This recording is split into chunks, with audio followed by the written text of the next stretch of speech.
सावधान।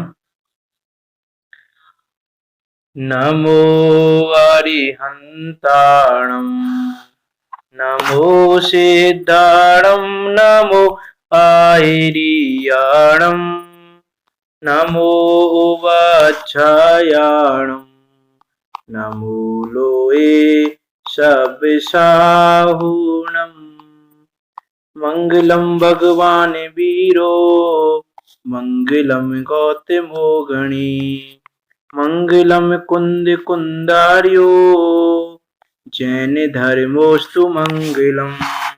सर्व मंगल मांगल्यम सर्व कल्याण कारकम प्रधानम सर्व धर्माणां जैनम जयतु शासनम जैनम जयतु शासनम। मंगल में मंगल करन बीते राग विज्ञान नमो ताहि जाते भये अरिहंतादि महान। करि मंगल करियो महा ग्रंथ करण को काज जाते मिले समाज सब पावे निज पद राज। जाते मिले समाज सब पावे निज पद राज। सो निज भाव सदा सुखद अपनो करो प्रकाश। जो बहुविधि भवे दुखनि को करियह सत्यानाश करियह सत्यानाश। आचार्य कल्प पंडित श्री टोडरमा जी, उनके द्वारा रचित यह अनुपम कृति मोक्षमार्ग प्रकाशक जी, जो कि 9 अधिकारों में निबद्ध है, उसका तीसरा अधिकार जो कि संसार दुख और मोक्ष सुख का निरूपण करने वाला है। जिन उपायों को हम अनादिकाल से करते आ रहे हैं, उन उपायों को झूठा बताने वाला है और सच्चे उपाय की प्रतीति कराकर उस उपाय को करने के लिए हमको तैयार करने वाला ये तीसरा अधिकार, इस पर हमारी चर्चा चल रही है, जिसमें इस तीसरे अधिकार में हम संसार में दुख कैसा है और उसका कारण क्या है, हम दुखी क्यों हो रहे हैं, इन सब बातों पर चर्चा कर रहे हैं। जिसमें पंडित टोडरमा जी ने पहले कर्मों की अपेक्षा क्या दुख है जीव को और ये क्या उपाय करता है, उस पर चर्चा की है। तो और उसमें सबसे पहले हमारी चर्चा चल रही है ज्ञानावरण व दर्शनावरण के 6 उपशम से होने वाला दुख और उससे निवृत्ति पर, कि जो ज्ञानावरण दर्शनावरण कर्म है, ये ज्ञानावरण दर्शनावरण कर्म के 6 उपशम से जो थोड़ा जानना होता है, उससे यह जीव किस प्रकार से दुखी होता है, किस प्रकार से मिथ्या मान्यता करता है और मिथ्या मान्यता करके किस प्रकार के पाप का बंध करता रहता है, कि यह विचार नहीं करता कि जो मुझे जानना हो रहा है वो मेरे स्वयं के ज्ञान गुण से हो रहा है। ऐसा ना जानकर यह इंद्रियों में फंसा रहता है कि मैंने स्वर सुना, मैंने ये पदार्थ देखा, मैंने ये पदार्थ सूंघा, मैंने नृत्य देखा इत्यादि अनेक प्रकार से हमने देखा था कि किस प्रकार से यह जीव अज्ञानतावश मैंने ये किया, मैंने ये किया, ऐसा करके मैंने ये देखा, मैंने ये सुना, मैंने ये कर दिया, मैंने ये कर दिया, इस प्रकार से अनेक मिथ्या मान्यताओं को पालते रहता है।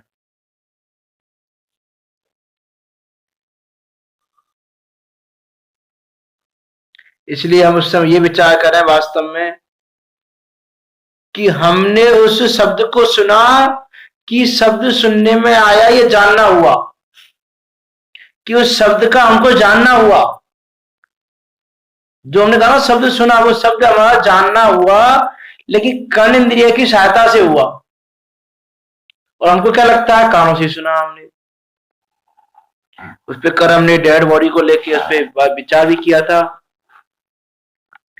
तो इसीलिए ये स्वयं पर प्रकाशक स्वभाव वाला आत्मा स्वयं और पर का भेद जानता नहीं है, और स्वयं पर का भेद ना जानकर बस पर को ही स्वयं मान लेता है कि प्रकाशन तो स्वयं का भी हो रहा है, पर का भी हो रहा है, जानना तो स्वयं का भी हो रहा है, पर का भी हो रहा है।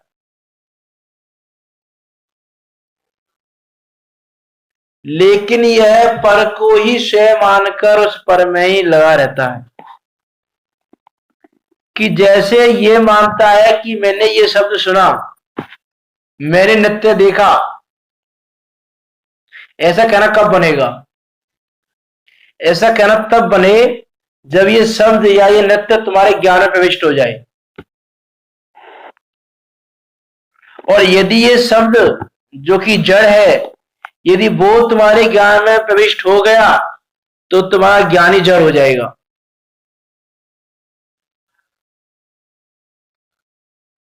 और यदि ज्ञान उस शब्द में प्रवेश कर गया तो वो ज्ञान और शरीर हो जाएंगे, तो ही वो जड़ हो जाएगा, जो कि संभव नहीं है। इसीलिए वो शब्द का जानना हो रहा है ज्ञान में, लेकिन दर्पण की तरह वो वस्तुएं उसके बाहर ही बाहर है, ज्ञान में प्रवेश भी नहीं कर रही। और हमने प्रवेश करके ऐसा मान लिया, ये मेरा, ये मेरा, ये मेरा। जैसे दर्पण के सामने मयूर रखा हो, मयूर आया हो, एक मोर आया हो दर्पण के सामने, वो दर्पण में झलका और दर्पण ने ऐसा मान लिया, ये मयूर मेरा, ये मयूर मेरा, तो दुखी रहेगा। कोई मयूर तो उसका है नहीं, मयूर तो अभी है, चला जाएगा 1 मिनट में उड़ के। अब जब वो चला जाएगा तो दुखी होगा, फिर ये मिरर। देखो मिरर में ज्ञान नहीं है, मिरर दुखी सुखी नहीं होता, मैं तो एग्जाम बता रहा हूं। तो ऐसे ही हम उस मिरर की तरह हमारा ज्ञान है कि हमारे उस ज्ञान में ये गे पदार्थ झलकने में आ रहे हैं। और जब ये गे पदार्थ, चाहे मैं नृत्य देखा तो नृत्य रूपी गे, शब्द रूपी गे, या किसी पदार्थ का मैं रस लिया तो रस रूपी गे, जिस इंद्रिय का जो विषय है वो सारे क्या है, गे मात्र है। और वो गे जब ज्ञान में झलकते हैं तो ये क्या मान लेता है, ये गे रूप में हूं, यही गे ही मेरा है बस। और ऐसा मानकर अनादिकाल से जीव दुखी हो रहा है। कल हमारी बात यहां पे आई थी कि जीव की इच्छा तो है कि मैं सर्व को देख लूं, जान लूं, सूंघ लूं, सब काम कर लूं सर्व का, कि इच्छा तो इसकी इतनी है। कल हमने आशा रूपी गड्ढे की बात की थी, लेकिन शक्ति इसकी किंचित मात्र है। इसकी इच्छा तो है कि मैं सर्व का स्पर्श करूं, तीनों लोगों जो कुछ है सबका स्पर्श कर लूं, लेकिन शक्ति इतनी है कि जो स्पर्श इंद्रिय के सामने जो विषय आया, सामने का क्या मीनिंग है कि जो स्पर्श के विषय में आया, स्पर्श इंद्रिय के विषय कोई वस्तु कब बनती है, जब वो उसके छूने में आए, है ना, मोटे तौर पर यदि हम कहें तो जो विषय आया सामने उस विषय को ही जानता है। और एक स्पर्श इंद्रिय के भी सारे भेदों को एक साथ नहीं जान सकता। उष्ण को जाने तो शीत को नहीं जान सकता, शीत को जाने तो रुच को नहीं जान सकता, इत्यादि अनेक प्रकार से हम देखें शक्ति कितनी सी है। इसीलिए इसकी इच्छा कभी पूर्ण नहीं होती, और इसीलिए यह जीव दुखी रहता है। इसीलिए उस स्वयं की सामर्थ्य को पहचानना जरूरी है, कि जब तक स्वयं की सामर्थ्य को नहीं मानोगे तब तक पर को ही स्वयं मानकर दुखी होते रहोगे। जैसे उसमें आया कि मैंने फूल सूंघा, ये ऐसा मानता है कि मैंने फूल सूंघा, लेकिन आत्मा का ज्ञान मूर्त वस्तु को सूंघता नहीं है, वो तो उसके ज्ञान का विषय बना है बस। और देखो ज्ञान की शक्ति ऐसी है कि स्वयं पर प्रकाशक स्वभाव है, तो पर तो प्रकाशन में आएगा ही आएगा। और क्षय और पर के प्रकाशक के एग्जाम में पहले दे चुका हूं, आप सबको भली भांति ख्याल में होंगे। 3-4 एग्जाम्पल दे चुका हूं क्षय पर प्रकाशक स्वभाव के। एक कमरे में लाइट का एग्जाम्पल दिया था, एक दो चश्मे की सहायता से देख रहे हैं, उसका एग्जाम्पल दिया था क्षय पर प्रकाशक में। इत्यादि प्रकार से हमने देखा था कि जब तक क्षय को नहीं जानेगा यह जीव, जब तक क्षय और पर का भेद नहीं करेगा, जब तक ये ऐसा ही मानता रहेगा कि मैंने फूल को सूंघा, मैंने राग को सुना, मैंने नृत्य देखा, मैंने ये देखा, मैंने ये जाना, मैंने ये किया, मैंने ये किया,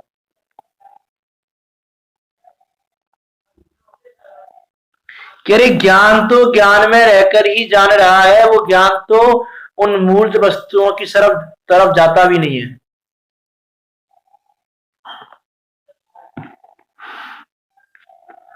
और उस ज्ञान का अनुभव अज्ञानी को है नहीं। तो हमने देखा था पहले कि नहीं केवल ज्ञान का अनुभवन है नहीं, ये लाइन आई थी पहले पिछले वाले पेज पर, कि जो पर से भिन्न जो मेरा ज्ञान स्वभाव आत्मा है, जो मेरा स्वभाव है ज्ञान, उसका अनुभव अज्ञानी को है नहीं, इसीलिए वो ऐसा मानता है कि मैंने ये गंध सूंघी, मैंने ये किया।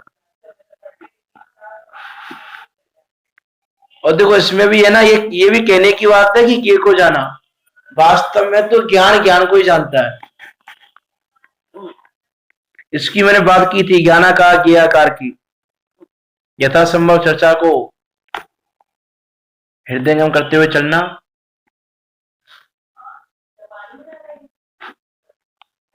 इसीलिए देखो ज्ञान जो है वो गंध को जानने नहीं जा रहा है, वो जब जो ज्ञान में जो चीज झलक रही है वो अपने आप ही झलक रही है। इसलिए ज्ञान भी होता है तो ज्ञान का ही होता है,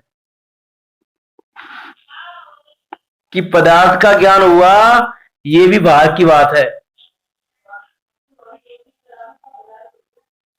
देखो यदि पदार्थ से ज्ञान होता, या जैसे चलो इसको छोड़े हम, तो आर्य कुंद ने समय सार जी में लिखा कि शास्त्रों से ज्ञान नहीं होता, और हम कहें शास्त्रों से ज्ञान नहीं होता तो क्यों पढ़े शास्त्र? हम शास्त्रों को पढ़ने का क्या मतलब है? ज्ञान ही नहीं होता शास्त्रों से, कि ज्ञान शास्त्रों से नहीं होता, ज्ञान तो ज्ञान से ही होता है। लेकिन शास्त्रों को क्यों पढ़े फिर हम? कि शास्त्रों को इसलिए पढ़ो, ये जानने के लिए पढ़ो कि शास्त्रों के ज्ञान नहीं होता, ज्ञान से ज्ञान होता है। ये जानने के लिए शास्त्र पढ़ने हैं। शास्त्रों से ज्ञान होता है इसके लिए शास्त्र नहीं पढ़ना, कि शास्त्रों से ज्ञान नहीं होता, ज्ञान तो ज्ञान से होता है, ये जानने के लिए शास्त्र पढ़ने हैं। यदि शास्त्रों से ही ज्ञान होता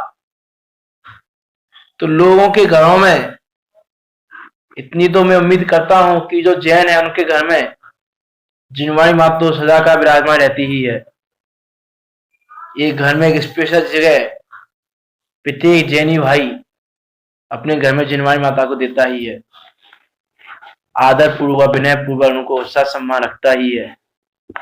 तो शास्त्रों से ज्ञान होता तो उसके घर में शास्त्र रखे हुए, उसको ज्ञान क्यों नहीं हुआ? इसलिए वास्तव में ज्ञान तो ज्ञान से होता है, उससे नहीं होता। उसी प्रकार फूल से, राग से, नृत्य से, इनसे ज्ञान नहीं होता, ज्ञान तो ज्ञान से होता है।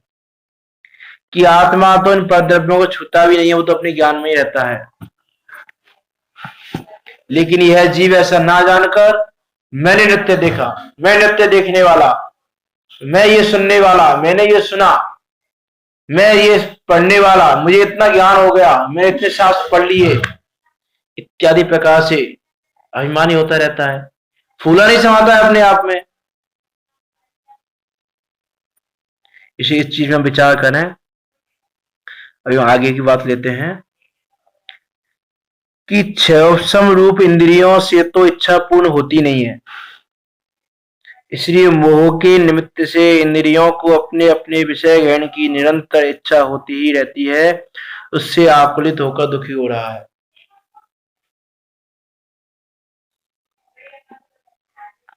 कि जो क्षयोपम रूप इंद्रियां हैं, उन इंद्रियों की इच्छा पूरी होती नहीं है, और जब तू उन्हें छूता नहीं है तो छुएगा नहीं और उनकी इच्छा पूरी होगी नहीं। और जब जिस चीज को तू जानने गया, कि मैं इसको सूंघूं, मैं इसको छूऊं, मैं इसको ये करूं, तो इच्छा पूरी होगी नहीं। और इच्छा जब पूरी नहीं होती तो प्रत्येक समय यह जीव इस विषय को ग्रहण करूं, इसको ग्रहण करूं, इसको ग्रहण करूं, ये ग्रहण नहीं किया दुखी हो गया, ये विषय ग्रहण नहीं हो पाया दुखी हो गया, फिर अगले विषय को ग्रहण करने की इच्छा, अगले विषय को ग्रहण करने की इच्छा। इसी प्रत्येक समय किसी ना किसी विषय को ग्रहण करने की इच्छा करता रहता है, क्योंकि उसको स्वयं पर की खबर नहीं है, और इसी आकुलित होकर दुखी हो रहा है।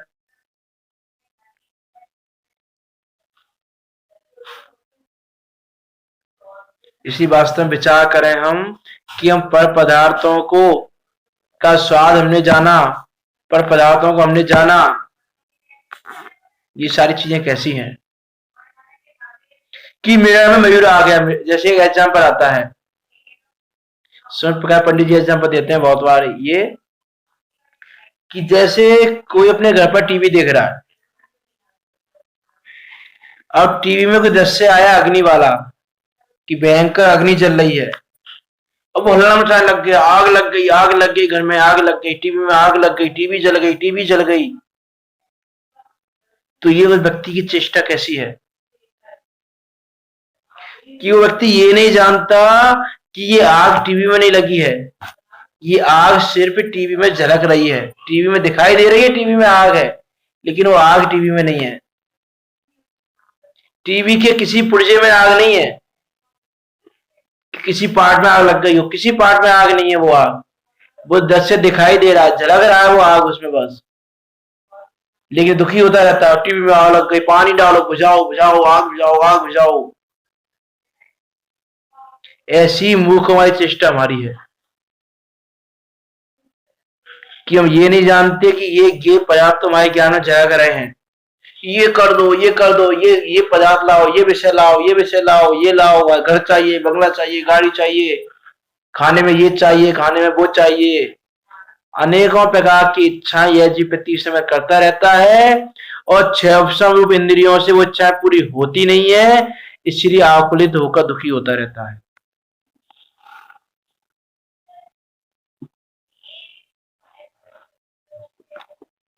और स्वसंधि होता है आगम को पढ़ के। आगम में कथन आया कि जीव इस स्वाद को जानता है, जीव नृत्य देखता है। आदिनाथ, राजा आदिनाथ नीलांजना का नृत्य देख रहे थे, तो कोई स्वसंधि हो जाता है कि देखो लिखा हुआ तो देख रहे थे, नृत्य देखने में तो आता है जीव के कि अरे भाई, वो जब ये तो कहने में आता है कि जैसे जिस समय टीवी में वो अग्नि दिखाई दे रही है, जो दृश्य अग्नि का आ रहा है, उस समय कहने में तो यही आता है कि देखो आग लगी हुई है, आग लग गई। लेकिन यदि यथार्थ में यदि हम देखें तो आग टीवी में नहीं लगी है, वो सिर्फ झलक झलक रही है मात्र, वो आग कहीं पे नहीं है, वो आग सिर्फ दिखाई दे रही है दृश्य में।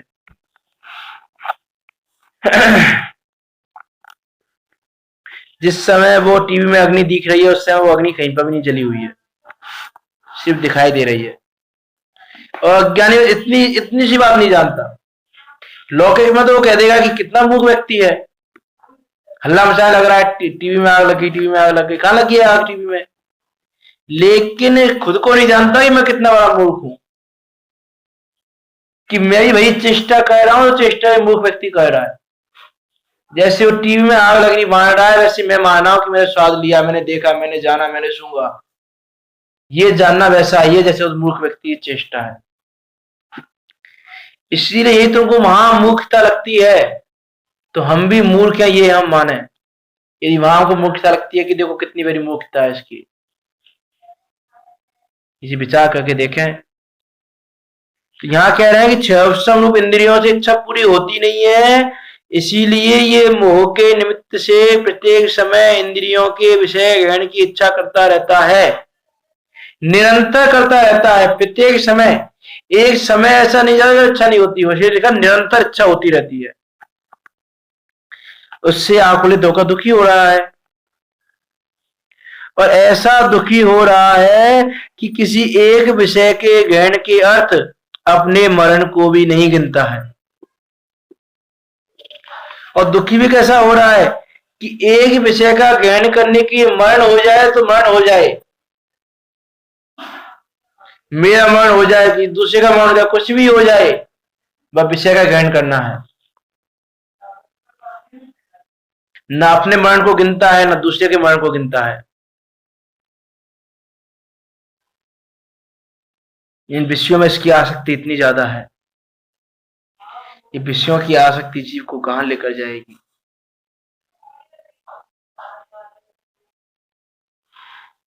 इसीलिए इस विषय को जानना ही बहुत जरूरी है कि वास्तव में दुखी क्यों हो रहे हैं। और देखो, दुख का कारण कुछ भी नहीं है, देखा जाए ना यथार्थ में दुख का कारण है ही नहीं कुछ भी। बताओ, जो व्यक्ति टीवी में अग्नि देख के दुखी हो रहा है, उसके दुख का कारण क्या है? कुछ कारण है वो दुख का? कोई कारण नहीं है दुख का। इसने स्वयं ने ऐसी कल्पना कर ली, इसलिए दुखी हो रहा है। तो स्वयं के कारण स्वयं को दुखी कर रहा है, वैसे ही यहां पर भी दुख का कारण कोई परतर पे नहीं है। ये स्वयं ही ऐसी कल्पना कर करके स्वयं ही दुखी हो रहा है। ये ज्ञान का भंडार जो आत्मा है, इसको दिखता ही नहीं, इसको जानता ही नहीं, और इसको नहीं जानता, इसलिए प्रत्येक समय पर जैसे मिले वैसे विषय मिल जाए,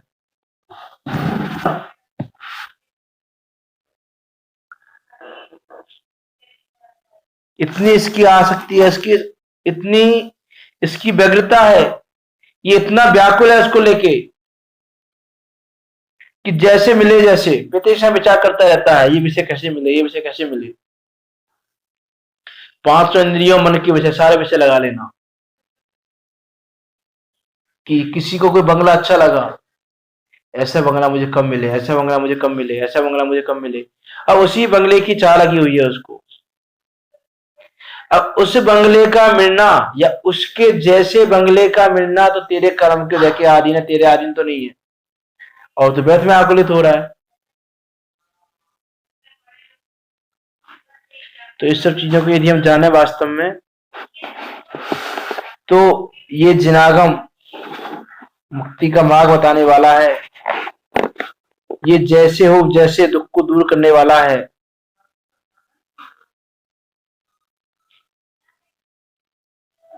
इसलिए हम प्रत्येक समय चीज का विचार करें कि विषयों की आसक्ति हमको ना हो। ये विषयों की आसक्ति ही हमको अनादि काल से संसार में घुमाने वाली है।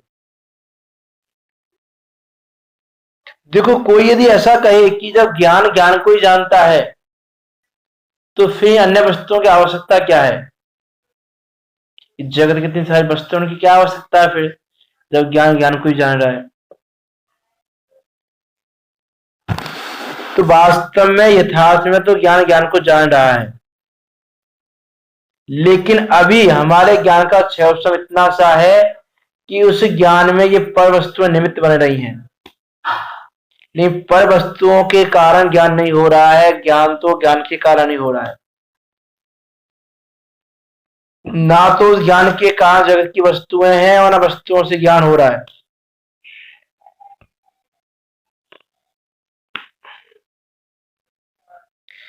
क्योंकि देखो, पहले ही मैंने कहा था कि कार्य कारण वही बनता है जब व्यापक व्यापक संबंध हो। यथार्थ में तो जैसे कहा था, यदि तुम ये चाहते हो कि दुकान की क्रिया तुम कर दो, तो वो दुकान को तुम चला दो, तब कर पाओ जब तुम दुकान रूप हो जाओ, दुकान में व्याप्य हो जाओ, दुकान का और तुम्हारा व्याप्य व्यापक संबंध हो जाए। जैसे दूध में वो शक्कर व्याप्त हो जाती है, वैसे तुम दुकान में व्याप्त हो जाओ, तो तुम कह भी दें कि तुम दुकान की क्रिया कर सकते हो। वैसे ही मैं पर वस्तुओं को जानता हूं, मैं इन विषयों को जानता हूं, मैं ये टेस्ट जानता हूं, मैं ये टेस्ट जानता हूं। बहुत सारे लोग तो इसी में अभिमान करते रहते हैं। किसी ने कोई वस्तु खाई और उसने पूछा उससे, भाई क्या टेस्ट आया? उसने बोला, यार नहीं पता मुझे, टेस्ट का आइडिया नहीं लगता है। अरे तुमको टेस्ट का आइडिया नहीं लगता, तुम टेस्ट भी नहीं जानते हो? कितने मूर्ख व्यक्ति हो। तो जो व्यक्ति ऐसा कह रहा है उसकी टेस्ट के प्रति, रस इंद्रिय के प्रति कितनी आसक्ति है।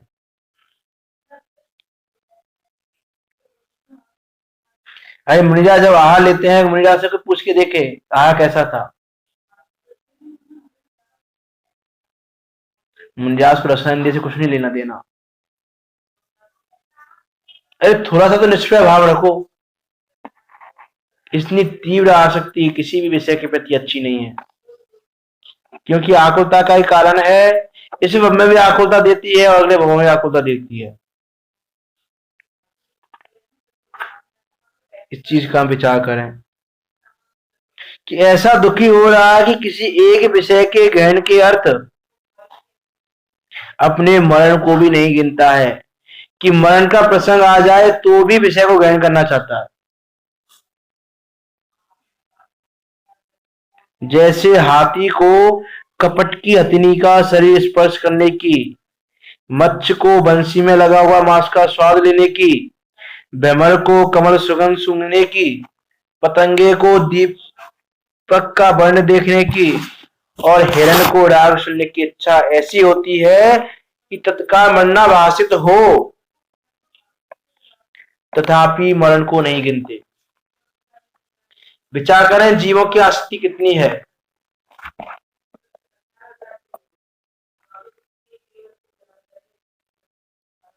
कि जीवों की आसक्ति का विचार ही नहीं करते हम। ये आपने कहानियां पढ़ी होंगी कि हाथी को कपट की हथिनी का शरीर स्पर्श करने की, कि जो हाथी को पकड़ने वाले रहते हैं वो क्या करते हैं कि एक दो हथनी जैसी लगे ऐसी हथनी बना देते हैं, ऐसा ढांचा बना दिया हथनी जैसा एक, और नीचे एक बड़ा गड्ढा खोद दिया, उसके ऊपर घास वगैरह ढक दी और वो गड्ढे के इधर वो हथनी रख दी, जो हथनी का रूप बनाया है वो हथनी रख दी। अब वो हथनी रख दी, अब जब वो हाथी हथनी के लोभ से, हथनी का स्पर्श करने के लोभ से, उसको इच्छा क्या है हथनी का स्पर्श करने की, स्पर्श इंद्रिय का विषय जानने की इच्छा है उसको, जो स्पर्श इंद्रिय का विषय है वो उसको मिल जाए, उसकी ये इच्छा है। और इस इच्छा के फलस्वरूप वह जीव उस गड्ढे में गिर जाता है जब हथनी का स्पर्श करने आता है, और गिरकर वो उसको, जो हाथी को पकड़ने वाले हैं वो हाथी को पकड़ लेते हैं और फिर वो बहुत दुखी होता है, दुख उठाता है। इसलिए भाई ये देखो, ये तो एक स्पर्श इंद्रिय की बात की हमने। जैसे दूसरा एग्जाम्पल दिया मछली का, कि मछली को रसना इंद्रिय के विषय में, ये आगम में उदाहरण प्रसिद्ध है, 5 इंद्रिय के उदाहरण आप सबको याद होंगे। कि मछली है, उस मछली को पकड़ने के लिए लोग उस कांटे में, अपने कांटे में मांस आदि फंसा देते हैं थोड़ा सा, तो मांस को खाने के लोभ में मछली वहां आती है और वहां आकर उसमें बन जाती है और लोग उसको पकड़ लेते हैं। फिर उसके साथ आगे क्या होता है वो तो हम सबको पता है कि आज का इनका व्यापार भी कितना चल रहा है, क्योंकि जीवों की निर्दयता इतनी बढ़ गई है, उनको किसी प्रकार की दया है ही नहीं। तो एक रसना इंद्रिय के विषय की इच्छा से वे अपने प्राणों को गवा देती है।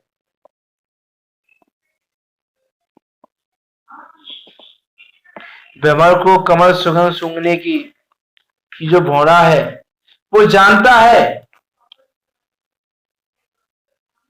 कि ये मेरे मरण का कारण बन सकता है, तो भी उस कमल को सूंघने की उसकी इच्छा इतनी तीव्र है, ज्ञानेंद्रिय का विषय की इच्छा जानने की, कि मस्त हो जाता है कि जब वो सूर्यास्त होता है और जब वो कमल बंद होने लगता है, उसको दिख रहा है कि बंद हो रहा है, थोड़ा सा और, थोड़ा सा और, थोड़ा सा लेके उड़ जाऊंगा, थोड़ा सा और लेके उड़ जाऊंगा, थोड़ा सा और ले लूं, थोड़ा सा और ले लूं। दिखते हुए भी उसको दिख रहा है कि यदि पूरी तरह से बंद हो गया तो मेरा मरण हो जाएगा, नहीं फिर भी थोड़ा सा और, थोड़ा सा और, थोड़ा सा और।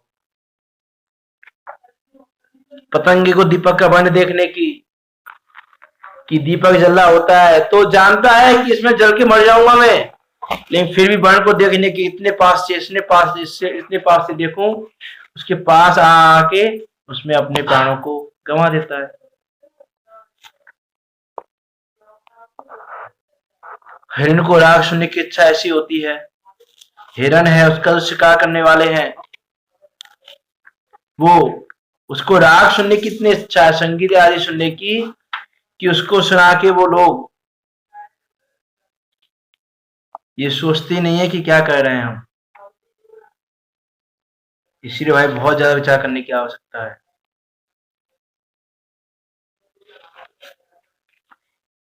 तो ये देखो, ये जो उदाहरण, इसलिए ये उदाहरण आगम किस लिए आते हैं कि ये सारे उदाहरणों से ये पता चलता है हमको कि जब जीव किसी एक इंद्रिय के विषय के अधीन होकर मरण को भी नहीं गिनता, इतना आसक्त हो जाता है कि उसका मरण हो जाता है और आगे भी उसको दुर्गति मिलती है। तो हम तो 5 इंद्रियों को पाके बैठे हैं, हमको तो 5 इंद्रियों के विषयों की इच्छा है। अरे हाथी को तो सिर्फ और सिर्फ स्पर्श इंद्रिय के विषय की इच्छा थी, इसलिए वो मारा गया। मछली को सिर्फ रस इंद्रिय के विषय की इच्छा थी, इसीलिए वो मारी गई। भौरे को ज्ञान इंद्रिय के विषय की इच्छा थी, इसलिए वो मारा गया। पतंगे को वन को देखने की इच्छा थी, वो नेत्र इंद्रिय के विषय की इच्छा थी उसको, इसीलिए वो मारा गया। हिरण को कर्ण इंद्रिय के विषय की इच्छा थी, इसलिए वो मारा गया। और हमको तो स्पर्श की भी इच्छा है, रस की भी इच्छा है, वर्ण की भी इच्छा है, गंध की भी इच्छा है, शब्द की भी इच्छा है, सारी इच्छाएं हैं। तो हमारा क्या हाल होगा इसका विचार नहीं करते। अरे जब जीव एक विषय के आश्रित होकर मरण को प्राप्त हो जाता है, तो हम 5 इंद्रियों के विषयों के अधीन होकर कहां क्या करेंगे। लगे हुए हैं प्रत्येक समय 5 इंद्रियों के विषयों को पाने में, जैसे मिले जैसे, बस हमको विषय मिल जाए, हमको कुछ और नहीं चाहिए, विषय मिल जाए, बस जैसे मिले वैसे विषय मिल जाए। आगे में उदाहरण इसलिए दिए कि भाई विचार तो करो कि एक इंद्रिय के विषय में जब ये हाल है, तो हम 5 इंद्रियों के विषयों को पाने में लगे हुए हैं, तो हमारा क्या हाल होगा। लेकिन यह जीव विषयों में इतना अंध हो गया है कि किसी को नहीं गिनता। कल कहा था ना कि विषयों में जो अंधा है वो अंधों में भी महाअंध है।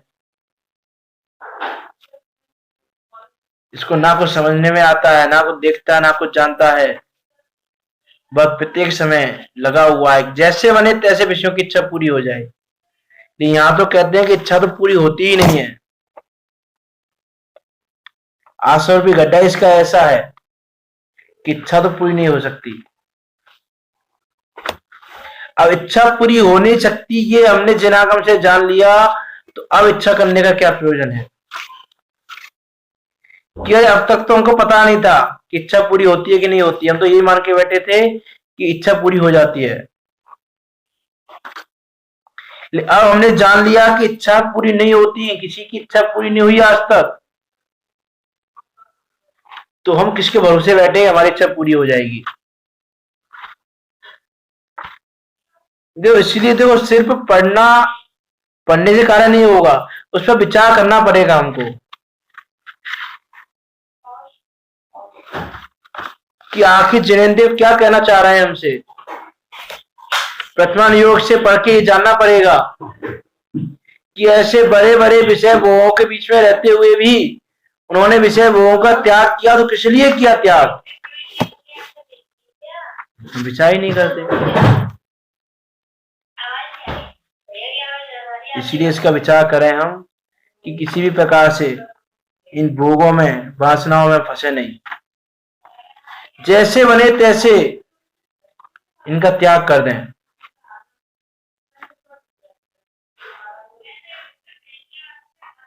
आगे में उदाहरण आता है, बहुत सारे उदाहरण आते हैं आगम में, एक उदाहरण नहीं आता है कि जैसे बांस का वृक्ष है, तो जैसे बांस के वृक्ष से छाया मिलना असंभव है, वैसे इन विषयों से सुख मिलना असंभव है।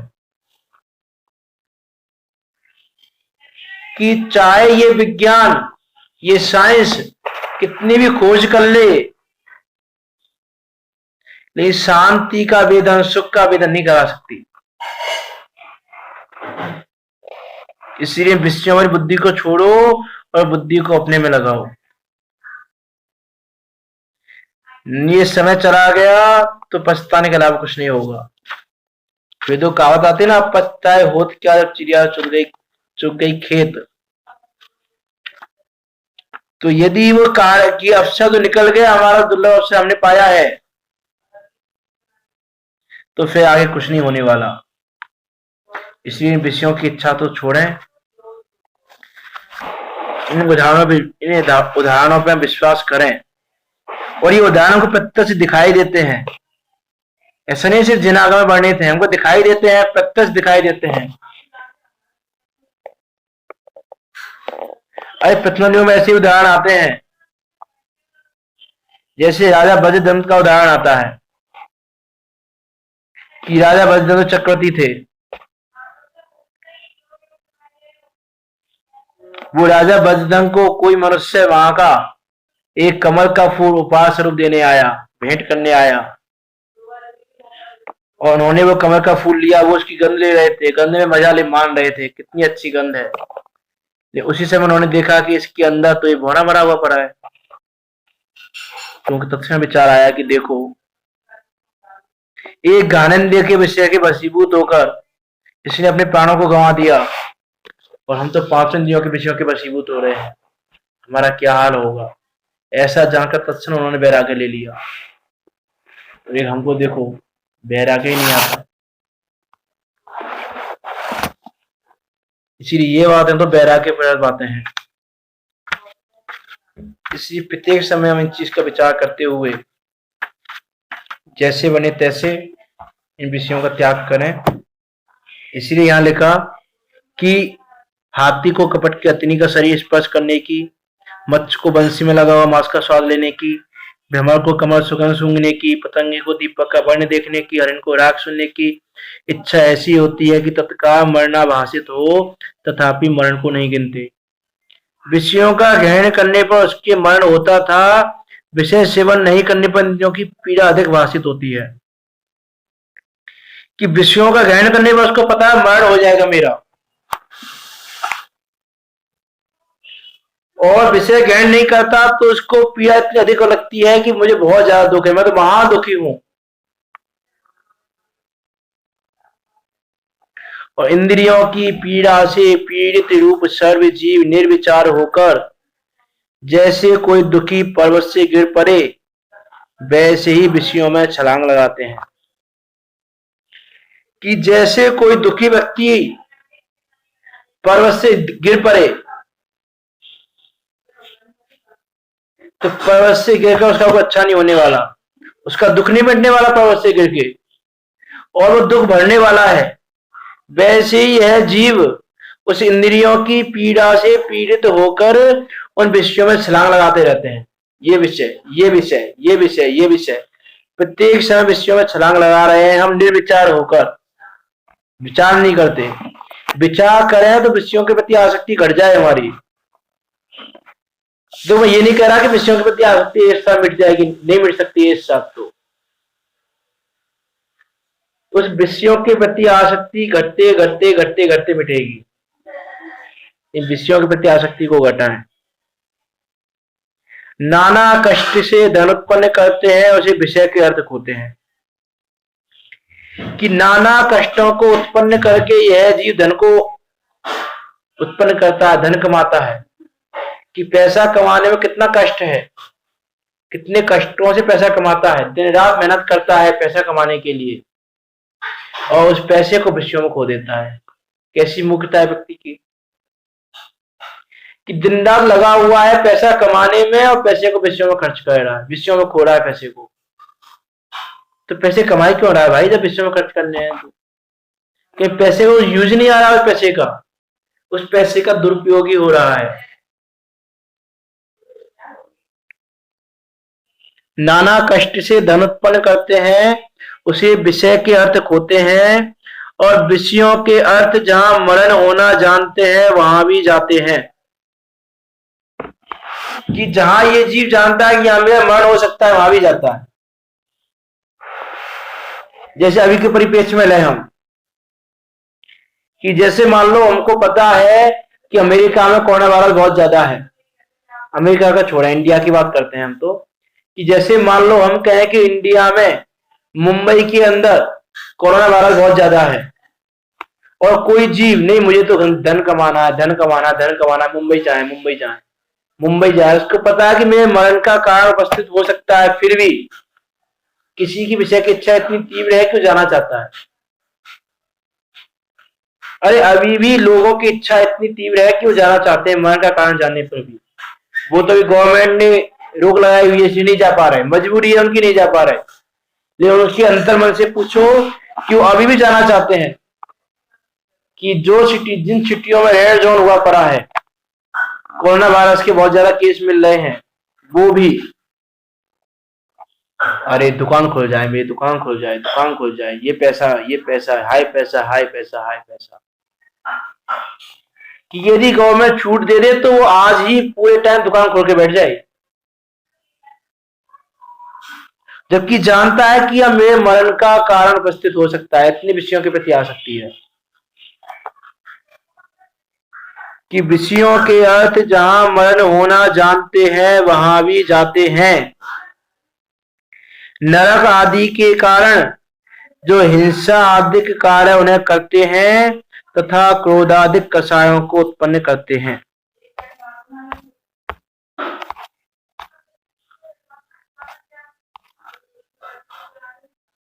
कि नरक आदि के कारण जो हिंसा आदि कार्य उनको भी करने से बाज नहीं आते।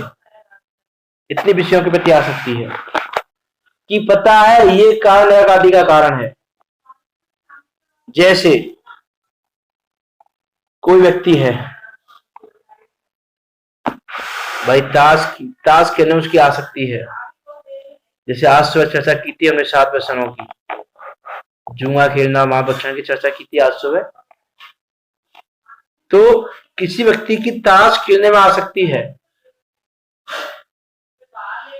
अब वो उसको आगम बता रहा है, जिनेंद्र बता रहे हैं कि जुआ खेलना नरक निगोद में ले जाने वाला है, नरक त्रियंश का बंद कराने वाला है।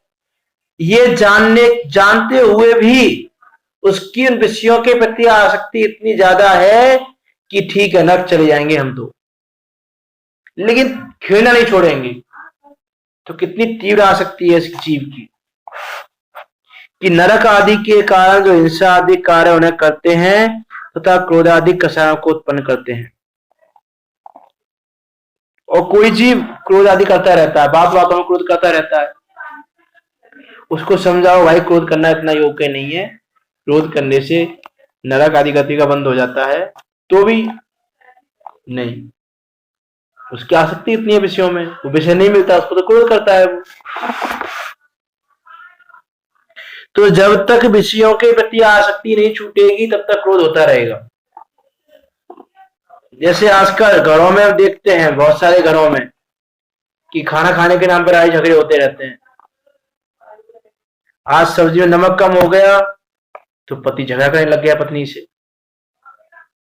तो ये कारण क्या है उसका कारण सब्जी में कम नमक होना उस झगड़े का कारण नहीं है, उस झगड़े का कारण है उस विषय के प्रति आसक्ति, कि तुम्हारी रचना इंद्रिय के विषय में कितनी आसक्ति है इसका पता चलता है उससे। इत्यादि अनेक प्रकार से नरक आदि के कारण जो हिंसा आदि कार्य उन्हें करते हैं, कोई अधिक कषाय को उत्पन्न करते हैं, लेकिन विषयों की आसक्ति नहीं छोड़ते। इसीलिए विषयों की आसक्ति हमको नरक निगोद में ले जाने वाली है, इसकी हम भाव भाषा करें। हम पढ़ते हैं, जो पढ़ने वाले लोग भी, जिनको ज्ञान नहीं है, जो पढ़ते नहीं है, उनकी तो हम बात नहीं करें, कि जो पढ़ते हैं और जानते हैं कि विषयों के प्रति आसक्ति नरक निगोद का कारण है, वो भी विषयों के प्रति आसक्ति को नहीं छोड़ते। इसलिए लिखा कि मरण का कारण उपस्थित होने पर भी विषयों को नहीं छोड़ते, कि जहां विषयों के अर्थ जहां मरण होना जानते हैं वहां भी जाते हैं। नरक आदि के कारण जो हिंसा आदि कार्य उन्हें करते हैं तथा क्रोध आदि कषायों को उत्पन्न करते हैं। इत्यादि सब बातों पर विचार करते हुए हमें विचार करें वास्तव में कि विषयों की आसक्ति कितनी बेकार है। ये किसी भी प्रकार से करने योग्य नहीं है। ये विषयों की आसक्ति दूर से छोड़ने योग्य है।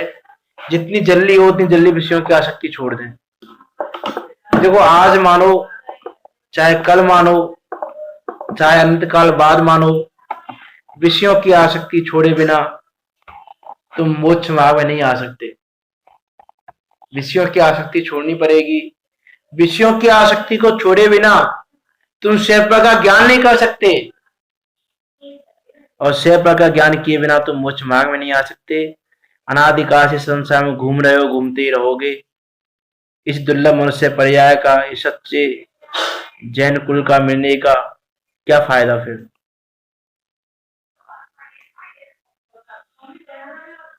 इसलिए चीज का विचार करें और जैसे बने तैसे विषयों की आसक्ति हमसे छूटे, उस प्रकार का हम परिणमन करते हुए। देखो, विषयों का यदि हम स्वरूप जानेंगे तो विषयों की आसक्ति छूट जाएगी। और जब भी स्पर्श इंद्रिय के विषय की इच्छा हो तो हाथी का विचार कर लें, रस इंद्रिय के विषय की इच्छा हो तो मछली का विचार कर लें, ज्ञान इंद्रिय के विषय की इच्छा हो तो घोड़े का विचार कर लें, कुछ देखने की इच्छा है तो पतंगी का विचार कर लें, कुछ सुनने की इच्छा है तो हिरण का विचार कर लें।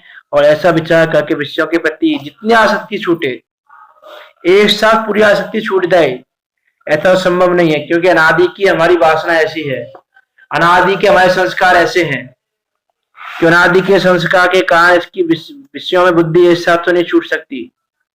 इस आसक्ति को कम करें, कम करते करते इतनी आसक्ति जरूर छूटेगी।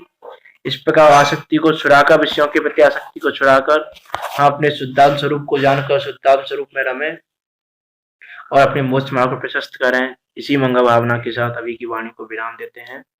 जिन वाणी स्तुति। निज निधि निज में बताई,